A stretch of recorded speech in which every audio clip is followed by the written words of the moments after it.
نحمده ونصلي على رسوله الكريم أما بعد فأعوذ بالله من الشيطان الرجيم بسم الله الرحمن الرحيم رب اشرح لي صدري ويسر لي أمري واحلل عقدة من لساني يفقهوا قولي السلام علیکم ورحمۃ اللہ وبرکاتہ۔ تو آئیے اللہ سبحانہ و تعالیٰ سے بات چیت کا سلسلہ سٹارٹ کرتے ہیں۔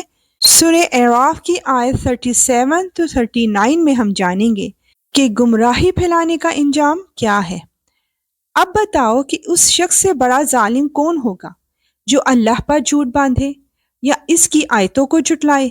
ایسے لوگوں کے مقدر میں رزق کا جتنا حصہ لکھا ہوا ہے وہ انہیں دنیا کی زندگی میں پہنچتا رہے گا، یہاں تک کہ جب ان کے پاس ہمارے بھیجے ہوئے فرشتے ان کی روح قبض کرنے کے لیے آ پہنچیں گے تو وہ کہیں گے کہ کہاں ہیں وہ تمہارے معبود جنہیں تم اللہ بجائے پکارا کرتے تھے؟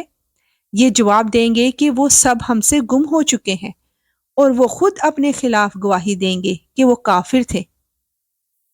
اللہ فرمائے گا کہ جاؤ جنات اور انسانوں کے ان گروہوں کے ساتھ تم بھی دوزخ میں داخل ہو جاؤ جو تم سے پہلے گزر چکے ہیں۔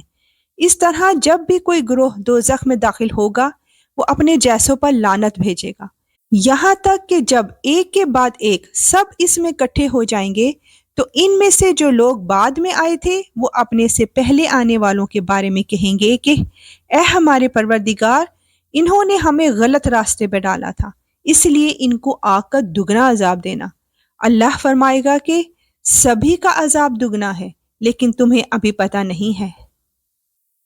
اور پہلے آنے والے بعد میں آنے والوں سے کہیں گے تو پھر تم کو ہم پر کوئی فوقیت تو حاصل نہ ہوئی، لہٰذا جو کمائی تم خود کرتے رہے ہو اس کے بدلے عذاب کا مزہ چکھو۔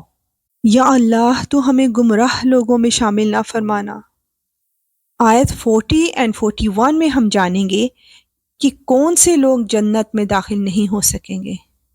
لوگوں یقین رکھو کہ جن لوگوں نے ہماری آیتوں کو جھٹلایا ہے اور تکبر کے ساتھ ان سے منہ موڑا ہے، ان کے لیے آسمان کے دروازے نہیں کھولے جائیں گے، اور وہ جنت میں اس وقت تک داخل نہیں ہوں گے جب تک کوئی اونٹ ایک سوئی کے ناکے میں داخل نہیں ہو جاتا، اور اسی طرح ہم مجرموں کو ان کے کیے کا بدلہ دیا کرتے ہیں۔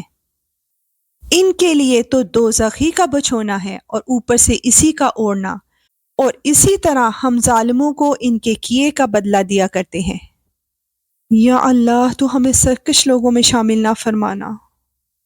آیت 42 to 43 میں اللہ سبحانہ و تعالیٰ ہمیں بتا رہا ہے کہ جنت ہمیں کیسے ملے گی۔ اور جو لوگ ایمان لائے ہیں اور انہوں نے نیک عمل کیے ہیں، یاد رہے کہ ہم کسی بھی شخص کو اس کی طاقت سے زیادہ کی تکلیف نہیں دیتے، تو ایسے لوگ جنت کے باسی ہیں، وہ ہمیشہ اس میں رہیں گے۔ اور ان کے سینوں میں ایک دوسرے سے دنیا میں جو کوئی رنجش رہی ہوگی اسے ہم نکال باہر کریں گے۔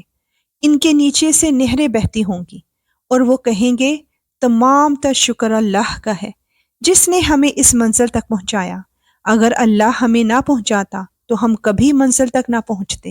بے شک ہمارے پروردگار کے پیغمبر واقعی ہمارے پاس بالکل سچی بات لے کر آئے تھے، اور ان سے پکار کر کہا جائے گا کہ لوگو یہ ہے جنت، تم جو عمل کرتے رہے ہو ان کی بنا پر تمہیں اس کا وارث بنا دیا گیا ہے۔ سبحان اللہ۔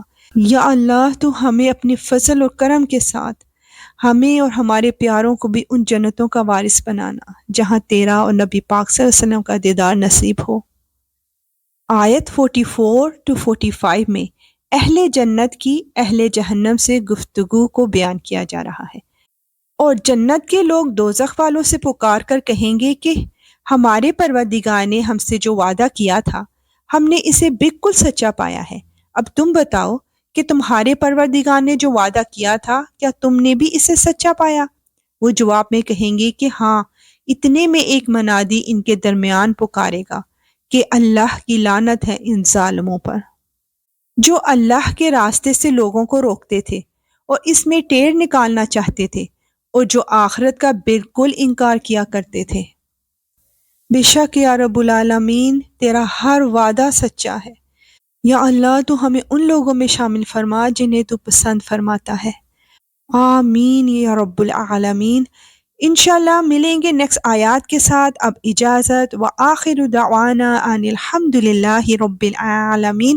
سبحانک اللہم وبحمدک اشہد ان لا الہ الا انت استغفرک واتوب الیک. السلام علیکم ورحمۃ اللہ وبرکاتہ.